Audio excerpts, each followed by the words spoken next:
Good evening. It's the 25th of August. It's about 8:40 p.m. I'm here in Austin, Texas. My name is James Exum. I'm also known as Sakshi. That is my yoga name. I'm an old yogi. And tonight I'll be presenting a discourse, a continuation of a multi-parted discourse on the subject of the Bhagavad Gita. And tonight I will be dealing with chapter number 7. And here we go. We'll start the introduction. The Bhagavad Gita, an ancient Indian script, revered for its spiritual profundity and philosophical clarity, has served as a beacon for seekers across the centuries. Its 7th chapter, jnana, vijnana, yoga, the yoga of knowledge and wisdom, offers a vision of reality at once sublime and practical. Well, that's quite a sentence, isn't it? But then again, we are dealing with yoga philosophy, and I am an old yogi philosopher. The legendary sage and author of the Mahabharata, who was Vyasa, unfolds a tapestry of wisdom that bridges the finite and the infinite, the empirical and the transcendental.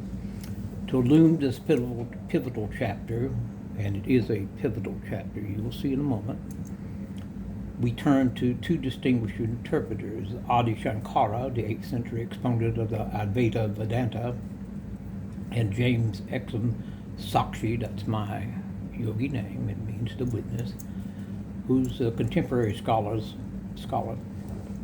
and I intend to bring fresh insight to this text. I cannot compete with Shankara. He is the great master of commentary. The ancient word for commentary is Bhashya. Through our perspectives and grounded in key sources, that's an important sentence, we ground I and Shankara, we both had very key sources, reliable sources. We'll embark on this journey to unravel Chapter 7's mysteries, harmonizing ancient revelations with modern understanding. At least that's my goal, and I hope I'm capable of making it. Okay. So let's move now to the heart of Chapter 7, which was Vyasa's vision. Chapter 7 marks a transition, and here it comes. A transition in the Gita, where Krishna moves from the ethical disciplines of early chapters towards metaphysical revelation. Well, there's the plot of what's going to happen in chapter 7. Through Krishna's voice, Vyasa leads Arjuna from the path of action, which is karma, to the higher plateau of knowledge, which is jnana, and realization, which is vijnana. The chapter opens with an invitation, and here comes the first quote. Quote, "With your mind intent on me, Arjuna, practicing yoga and taking refuge in me, you will come to know me fully, free from doubt." Unquote. That was spoken to the young archer, Arjuna, by his temporary chariot driver, who was in actuality Lord Krishna, incarnated into the world to serve the much younger prince of the royal family, who's also a master archer, in his trials and tribulations before and during this great battle. We're next to an incredible battlefield. Here the wisdom is not merely intellectual, but transformative, a journey from limited perception to direct experience of the ultimate reality. Vyasa's subtlety lies in weaving together material and spiritual knowledge, reminding the reader that the world of forms, prakriti, is but a manifestation of the ineffable Brahman. The word ineffable means unspeakable word. It just means unspeakable. It's so high we cannot speak of it without possibly endangering ourselves in the cosmic plan. It's that high. It's very high level. Ineffable. You can look it up. So this knowledge and wisdom is distinguished, as I said, from jnana, intellectual knowledge, from vijnana, which is experiential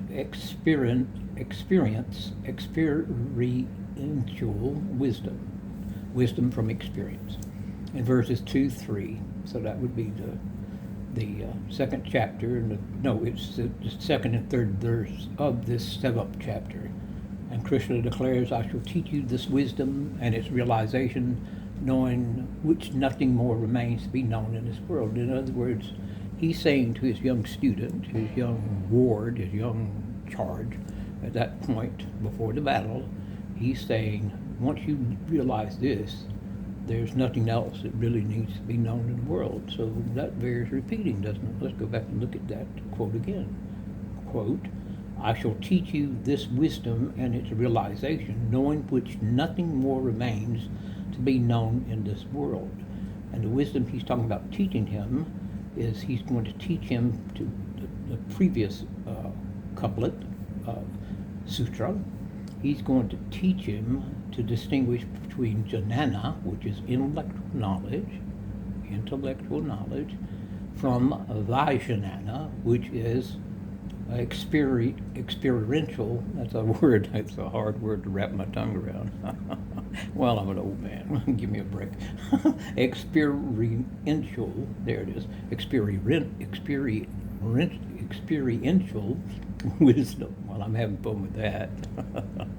I don't know if y'all are. But anyway, that's verse 2 and 3 of chapter 7 of the Bhagavad Gita. Thank goodness I can say these other words rather clearly. This passage signals a shift from theory to insight, from studying the nature of reality to becoming one with it. Wow, that's a good one. Oh, I'm going to run over that one again. This passage signals a shift from theory to insight, from studying the nature of reality to becoming one with it. Well, isn't that the ultimate goal of yoga, is to find out the great secrets, the arcane knowledge, and to place yourself amongst that knowledge as a living being? Yes, I believe it is. It's one of the goals. Vyasa's genius is affirming that the true knowledge is not an accumulation of facts, but an awakening to unity.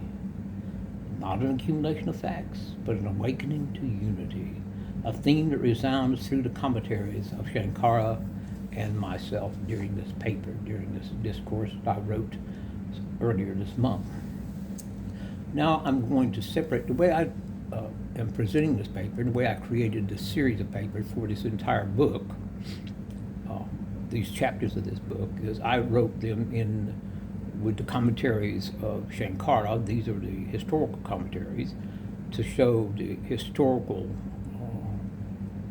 view of the lessons herein. And then I wrote a contemporaneous set of commentaries, which are in my own word, being a contemporaneous yogi and commentator. So I'm looking at the old with the new, but that's part of my work when I do these type of papers, and when I write books, and when I write elongated articles on yoga and yoga philosophy, which is my specialty.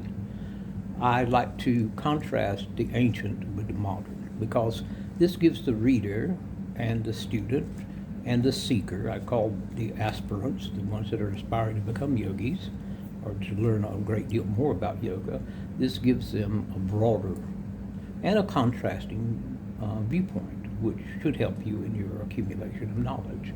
One would hope so. So, the nature of Maya and Brahman. Shankara elucidates that Vyasa's exposition of the material world, which is prakriti, is sometimes pronounced sort of like property. Prakriti is really, I believe, the exact pronunciation. I always call it prakriti. That's because I've been saying it for 45 or 50 years. And once your tongue learns something, it likes to repeat it over and over. And if you've ever visited an older relative around Thanksgiving or into holidays, you'll know what I'm talking about. They like to repeat things over and over. And they get very good at it, by the way. They become very good. They become almost professional. And so the Shankara elucidates Vyasa's exposition of the material world, prakriti, and its divine substratum. Now that's a bit confusing, but that's part of yoga philosophy. And remember, this is not a starter's course. This is an advanced course that you're listening to. I don't want you to think you have any pop quizzes, because there aren't any. You can come and go from these discourses at your leisure. You can rewind them to grasp a better idea of what I'm saying or what I'm exhibiting to you through my writings. It's all up to you. There's no grade system. This is just an informal discourse that I am giving as I'm nearing the end of my lifespan on Earth. I think I've got a few more years. I hope so. But I want to spread this knowledge to the world before I pass on, before I go to my reward, so to speak. But here's the important thing, folks. Remember, do not check out. Do not breathe your last breath until you have balanced the books on your karma, on your karmic action during your life. You don't want a plus or a negative. You want a balance. You want a zero balance. In other words, if you've done a lot of wrong in your life, now's the time to start doing a lot of good, so it'll balance at the end of the game. And that's what that's about. I'm not going to harp on that. So that was Shankara's elucidation, and then there's several little bullet points that follow that. Prakriti is not independent. That is those things outside of the spiritual aspects of the universe. It's the solid things. It's the dependent reality, and it's grounded substratum in Brahman. Knowledge, jnana, is the discernment between the real, which is Brahman, and the unreal, which is Maya. And you go, well, what's this Maya? Well, I've got a video about it. Look it up, and I'll entertain you for at least 30 minutes, maybe 45 minutes on the subject of Maya. And the highest wisdom of vijnana arises when one realizes Brahman is as one's own self. Excuse me, one moment. You know, folks, one of the few common things I'm allergic to on this earth is dust. And I've been dealing with a little dust around here today, and that's why I'm having some sinus drainage, and that's why I took that break. Sorry about that. So the highest wisdom, vijnana, arises when one realizes Brahman as one's own self. Now, not equally the self. This is a big, big mistake in the study of yoga. A lot of people go to India and they see these older men walking around in a loincloth still, and they're forest dwellers. They're called sannyasis, and they're walking around and they'll proclaim to any visitor they can pick you out. I mean, they're not that far gone, but they'll pick you out as a tourist, and they'll say, "Oh, you're interested in yoga? Yes, yes. Well, then did you know that you've come to see me?" And you'll say, "Oh, no, I really didn't realize that." You're not really being rude to them. You're just trying to entertain them, because obviously they're just not all there. I'll go ahead and say it that way. But they think they are God, because all their lives they've been taught this saying that you are aham Brahman, which is Sanskrit for aham is I am, Brahman is the creator, I am God. So all their life they've been taught that, even from childhood. You know, like you go to Sunday school as a Christian, or as a Roman Catholic, you hear certain things said over and over, and it becomes part of your makeup. But they're not really insane. They've just been brainwashed into thinking that, and they obviously are open to suggestion, or they wouldn't have taken it in so deeply and made it a part of their personality. But what they're actually saying is what was taught to them, but what it really means is we're of the same substance of God. And I've come up with a very nice little allegory. If you take a draw of my blood and you separate it into red corpuscles and white corpuscles, and you look at it under a high-powered microscope, that red corpuscle or white corpuscle is just as much of me as I am myself, because I created that red corpuscle. Well, Brahman, God, created us, and so we are, to a degree, a great portion of him. But we are not him. We are a portion of him on loan to this body on earth until the body expires. Then it decomposes back into its natural elements, and then the soul is let loose. The soul comes to you in first breath, it leaves you at the last breath, and in between it is the witness, as the Sakshi, it's the witness of all your earthly activities. It watches, and it also is a quiet little voice that suggests things to you, but it can never interfere. And I've said this in several videos, so I'm not going to go any deeper than that. And so that's Sakshi's reading of chapter 7. And he is not calling to reject the world, but to see through it. In other words, there's a mystery here, the mystery of the world. And you recognize its ethereal nature and its unchanged, but you also recognize the unchanging reality beneath that ethereal nature.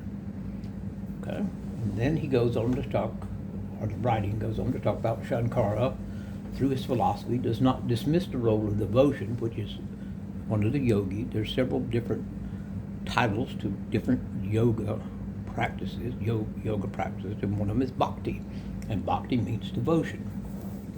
He sees bhakti as a culmination of wisdom. In the Gita, Krishna says, this is an incredible, I know I keep saying this is important, that's important, but I will stop and say the next quote is a superlative quote. It ranks much higher than the ones I've been calling important so long, and I need to stop doing that. So Krishna says, among thousands, he's talking about people, only a few strive for perfection. Well, only a few people become priests, only a few men become rabbis. Not everybody's cut out for it. That doesn't mean they can't be devoted and they can't be religious. They don't practice bhakti, the devotion, and the religion, which it's not really religion. See, I've backed myself into a corner there. It's not really religion, it's just a philosophy. Yoga is the philosophy of life. Is what it is. So let me strike out religion and replace it with the word philosophy. Thank you for being so kind to accept that. So among thousands, only a few strive for perfection, and then he says, and of those, of the thousands that are striving for perfection, only a rare one truly knows me. Well, how does that rare one separate himself from the pack, from the masses? Because he's gone further than everyone else. Only a rare one climbs Mount Everest. Now, some people go out on weekends, they'll climb a mountain here, or they go out to the Grand Canyon area, or they go out to Jackson Hole, Wyoming, and go across to do some of those daily mountain trips, mountain climbing expeditions. But they're not all great climbers. They're more into it for the sport than the professionalism of it, or the perfection. I should have said perfection of it, not professionalism, perfection of it. Okay.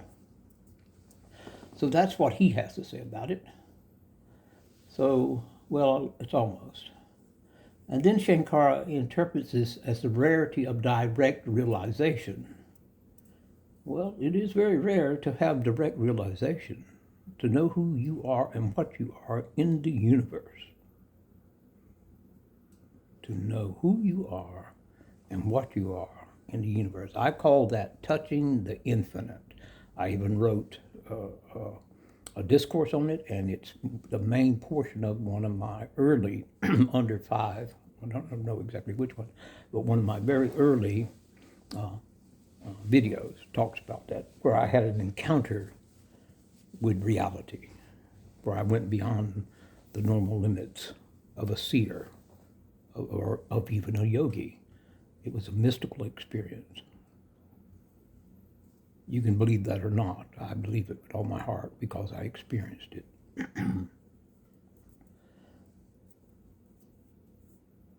So he says, Shankara interprets this as the rarity of direct realization, which demands both intellectual clarity and heartfelt devotion. Well, I don't know how clear my intellect is, but I do have heartfelt devotion. I do have that. Excuse me, it's that dust. Then I come along and counterpose that by writing a comparative approach to the Gita, drawing parallels between the Eastern and Western traditions, as I told you earlier. And my work emphasizes the contextual and universal aspects of Vasya's teaching. Well, you say, well, you told us who this guy was and who that was and what that means, but who's this Vasya you keep talking about? Well, Vasya is the author of the Mahabharata, which is the longest poem in the history of the world, supposedly, and I believe it to be. And he's also part of that great poem. A section of it was the Bhagavad Gita. It was just a section of this huge work. Well, it's been taken out of that huge work, and it stands now independently on its own as a great work. A lesser work, indeed, but not less important. Not less important. This is one of the most important works we're going through right now. So I contend that chapter 7, while rooted in Indian metaphysics, speaks to a universal quest for meaning. I note how the distinction between jnana and vijnana resonates with Western philosophical traditions. See, I bring it west. Shankara is more the original lands of this teaching, the place of these original happenings and teachings, if they are in fact not methodological. The difference between propositional knowledge and lived experience. In this light, I invite readers to approach Vyasa's wisdom as a call for integrative understanding, where reason and intuition, faith and inquiry are partners rather than adversaries. One of my teaching methods, it's deeper than that. One of my teaching philosophies is to try to bring East and West together. I don't want to, in fact, I'm trying to bring the whole world together. I'm trying to integrate it all together in their sharing of the philosophy of yoga and the history of yoga. I highlight the inclusivity of Krishna's teachings, where all the paths, devotional, intellectual, ethical, find their fulfillment in the realization of unity. I juxtapose Shankara's Advaita with Platonic, talking about Plato now, not the other type of Platonic, and Christian mysticism, showing common themes of ascent from multiplicity to unity. And my commentary is notable for its emphasis on practice, meditation, contemplation, and ethical living as roads to wisdom. I drew upon primary Sanskrit sources, classical commentaries, and modern scholarship.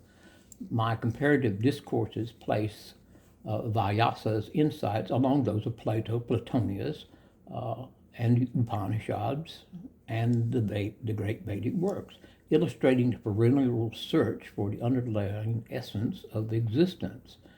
My key themes, both mine and Shankara's, highlight Krishna's teachings that the manifest universe is sustained by the unmanifested. Vyasa verses, all beings in this world are born of my prakriti. I am the cause and the essence. He's speaking in the voice of the creator, of Brahman. Is what he's doing there. They become, in their hands, a meditation on the unity between diversity, faith, devotion, and knowledge. His synthesis of paths, karma, action, that's one of the different types of yoga. There's karma yoga, which is action, bhakti yoga, which is devotion, jnana yoga, which is knowledge, is echoed by Shankara's assertion that wisdom culminates in devotion, and by my suggestion that faith and reason are complementary. Faith and reason. I like the word belief more than faith, because again, it's a science, it's not a religion. The chapter's famous assertion that those who worship other deities with faith worship me. This is why yoga is such an open and integrative philosophy. we don't care who you worship as long as you're worshiping the Creator. You can call him anything you want to. You truly can. I mean, there's only one Creator. So if you're into monotheism, then you're on the right path here. Your dharma is properly aligned. Dharma is the righteous path. Positive karma is the righteous way of action in your life. Spiritual practice and realization. We commentators urge not just intellectual understanding, but actual transformation. Sankara's emphasis is on viveka, which is discernment, and viraja, which is dispassion. And he and I sort of cross over and meet at the point where I call for meditation and ethical living. Well, all four of those blend in and out of each other. The goal is direct realization, awakening to the truth that all beings, all worlds are pervaded by the only one reality Krishna reveals. Conclusion, Vyasa's wisdom in contemporary life. Illuminated chapter 7 of the Bhagavad Gita through the dual lenses of Sankara and myself reveals a path both timeless and timely. Vyasa's wisdom, as interpreted by Sankara, points to the transcendence of duality, the realization of Brahman, and the beauty of devotion. Meanwhile, I invite all of us to see these teachings as universal, bridging East and West, intellect and intuition. And there we have it. That's basically the end of the discourse. There's a few more things here, I'm sure. There always are when I write. But, I'll go ahead and read this last paragraph I wrote because it seems it works. In a world often divided by difference, the Gita's 7th chapter stands as a testament to the possibility of unity within and without. Through Shankara's Advaitic clarity and my integrative perspective, see, there it is, Vyasa's message emerges true knowledge. It is not a possession of few, but the birthright of all who seek with the goal of yoga with sincerity. Well, I'm glad I read this. And Krishna assures Arjuna, quote, with unwavering mind and devotion, one truly knows me. I think that was spoken earlier, unquote. A promise that resounds across cultures, centuries, and hearts. Well, there it is. It's done. Again, sorry about the handkerchief, but I'm an old man, and when you're an old man, and the fluids are flowing loose through your sinuses, you've got to be able to keep your little shirt fresh and not, you need to take care of your hygiene. So there it is, and that's basically it. Oh, there's one of my statues. That's one of my clay statues I created back there. I do artwork, as you know, and there's some of my artwork back there, and on the easel and on the other wall. I'm giving you a little panoramic shot here of some of my work. This is my living room / art studio / office that we're in, and this is where I'd like to make my little videos. So I'm going to go ahead and close now and try to keep this under 30 minutes. We're moving in on 30 minutes. And I'm going to close with my normal words of closure. That is, be good to yourself, be good to others, and also be good to friends and families and even strangers. And if you practice this and pass this message on as time goes by, who knows, in 5, 10, 15, 20 years from now, we may wake up in a revised world where we're not despondent anymore, where we have come to terms with civility again. And in that revised world, we can look at each other and say, oh, this is how it should have been all along. Well, thank you. I hope you enjoyed it. If you didn't, that's fine too. I'm a cultivated taste. I'm not everybody's cup of tea, but that's okay too. If you did enjoy it, come back and share my videos with others. If you only if you want to. I'm not advertising. I'm just making a statement. a suggestion. So I hope you have a nice week. And again, come back if you want to. And if you didn't enjoy it, that's okay too. And I'll see you later. Good night.